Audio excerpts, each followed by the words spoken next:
la cabeza, que siempre me acuerdo.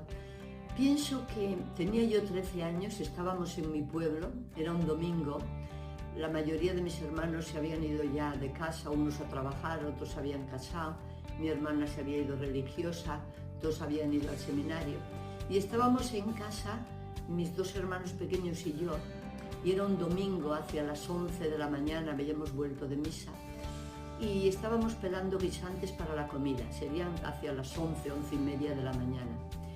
Y cuando acabamos, mi madre nos leyó una carta que había llegado de mi hermana, donde decía, me acuerdo bien, que esta Isabelina, así me llamaban en casa, pensando hacer con su vida. Yo no sé por qué, pero aquella frase me impactó mucho.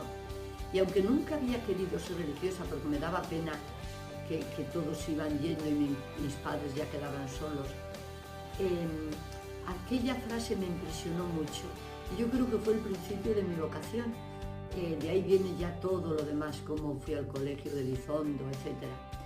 Y entrar en la vida hospitalaria fue porque yo realmente no conocía otra congregación.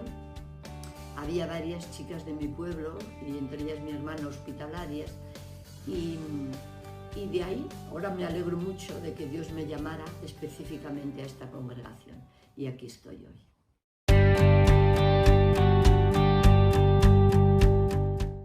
He trabajado como hospitalaria en bastantes centros, he estado en África, en Inglaterra creo que en todos los centros, y creo que mi vida ha tenido impacto en muchas personas, tanto en enfermos como en colaboradores y familiares.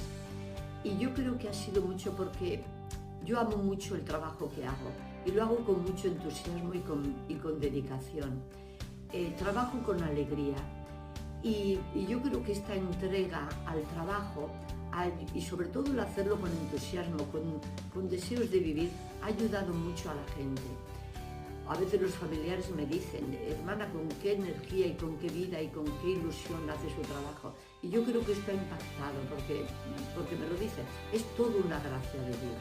Pero creo que mi labor, y me gustan las cosas bien hechas.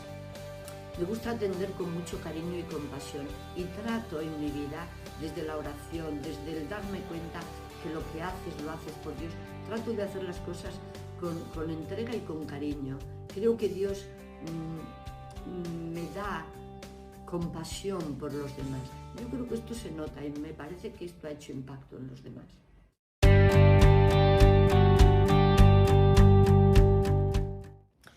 Bueno, pues yo desde el año 1985, cuando volví de África, me pusieron aquí encargada de la pastoral vocacional.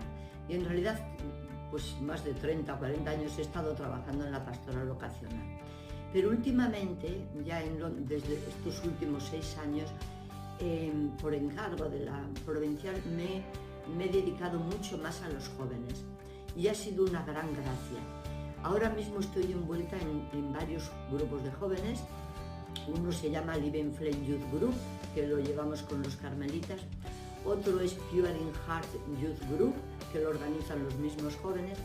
Luego de estos grupos, varios que fuimos a Portugal,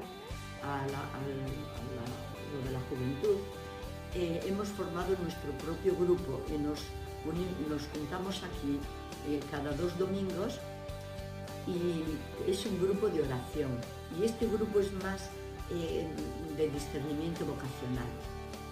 Vienen hacia las 4, hacemos una hora de adoración, luego rezamos el rosario, a veces por el parque, y luego hacemos lección divina aquí en el salón de hermanas, y se comparte mucho. Lo que yo les digo a los jóvenes siempre, a todos, pero sobre todo estos que vienen aquí, es que dediquen tiempo a la oración, que lo hacen, tiempo a la oración, a conocer a Jesucristo, a leer la Biblia, a formarse en el mensaje de la Biblia y tratar de vivirla. Y luego que deseen de verdad hacer la voluntad de Dios, cumplir el plan de Dios, porque si al final de la vida hemos hecho todo, pero no ha sido el plan de Dios sobre nosotros, realmente ¿de qué nos sirve? Les digo que es muy importante abandonarse al querer de Dios y hacer su voluntad. Y si Dios les llama para la vida, sacerdotal, para la vida consagrada, que no lo duden un momento, que le sigan, porque si esa es la voluntad de Dios, ahí es donde van a encontrar la felicidad. Y Dios les necesita para llevar al mundo su mensaje de salvación. Y si les llama a la vida religiosa hospitalaria, mucho mejor. O sea que yo con los jóvenes trato de entusiasmarles mucho y de hecho me emociona cómo tratan de vivir seguir a Jesucristo no sé, en su trayectoria diaria. Eso es lo que yo les diría, que ojalá Dios les llame y que ojalá les sigan si escuchan su llamada.